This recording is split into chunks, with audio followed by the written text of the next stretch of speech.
আসসালামু আলাইকুম, আমি ডক্টর ফারহানা মুন, একজন ট্রান্সফিউশন মেডিসিন বিশেষজ্ঞ। আজকে আমি একটি জটিল এবং দীর্ঘমেয়াদী রোগ ডায়াবেটিসের কমপ্লিকেশন ডায়াবেটিক ফুট আলসার নিয়ে কিছু কথা বলবো। ডায়াবেটিস একটি দীর্ঘস্থায়ী রোগ এবং বিশ্বের লক্ষ লক্ষ মানুষ এই রোগে আক্রান্ত। অনিয়ন্ত্রিত ডায়াবেটিস এবং দীর্ঘদিন ধরে যারা এই রোগে ভুগছেন এমন রোগীদের ক্ষেত্রে শরীরের নানা জটিলতা দেখা দেয়, যেমন চোখে ছানি পড়া, হার্টের সমস্যা, কিডনি এবং লিভারের সমস্যা, কোনো ক্ষত হলে তা দ্রুত না শুকানো, বিশেষ করে পায়ে দিন দিন ক্ষত গভীর হয়ে মারাত্মক আকার ধারণ করে। এসব রোগীদের ক্ষেত্রে পায়ে কোনো ঘা হলে তা সহজে সারতে চায় না, লালচে ভাব দেখা যায়, পা ঘামতে থাকে, ফুলে যায়, ব্যথা ও জ্বালা পোড়া হয়, তরল পদার্থ জমতে থাকে, পুঁজ এবং দুর্গন্ধ বের হয়। এসব লক্ষণ মূলত ডায়াবেটিক ফুট আলসার বলা হয়। সাধারণত পায়ের পাতা, আঙুলে এই সমস্যা হতে পারে, তবে পায়ের যে কোনো অংশে হতে পারে।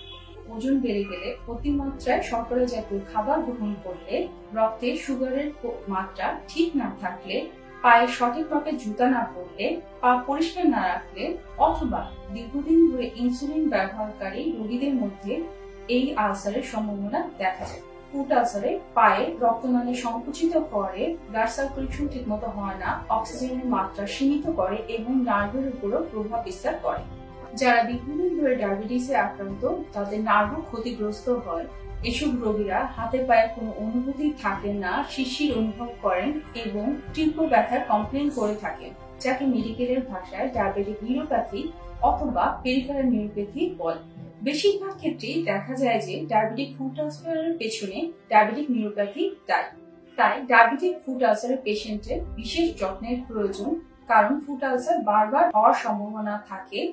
এসব রোগীদের ক্ষেত্রে দেখা যায় ধীরে ধীরে পায়ের পেশি, হাড়, ত্বক একে সবই ক্ষতিগ্রস্ত হতে থাকে। গুরুতর ক্ষেত্রে গ্যাংগ্রিন অথবা পায়ের পচন দেখা দিতে পারে। সেই ক্ষেত্রে রোগীর পায়ের আঙ্গুল, কিছু অংশ অথবা পুরো পায়ে কেটে ফেলার সম্ভাবনা থাকে। তাই ডায়াবেটিক ফুট আলসার পেশেন্টের বিশেষ যত্নের প্রয়োজন।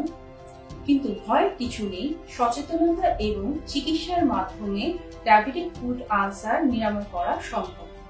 টোটিসিলে আমরা লাইফস্টাইল মডিফিকেশন ছাড়াও পিআরপি, স্টেম সেল থেরাপি এবং পিআরএ থেরাপির মাধ্যমে সাকসেসফুলি অনেক ডায়াবেটিক ফুট আলসারের পেশেন্টকে সুস্থ করতে সক্ষম হয়েছে।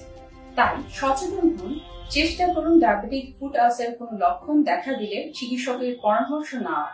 ভালো থাকুন, সুস্থ থাকুন, আপনার জীবনযাত্রার মান উন্নত হোক টোটিসেলের সাথে, যা এখন কনকর্ড স্টেম সেল।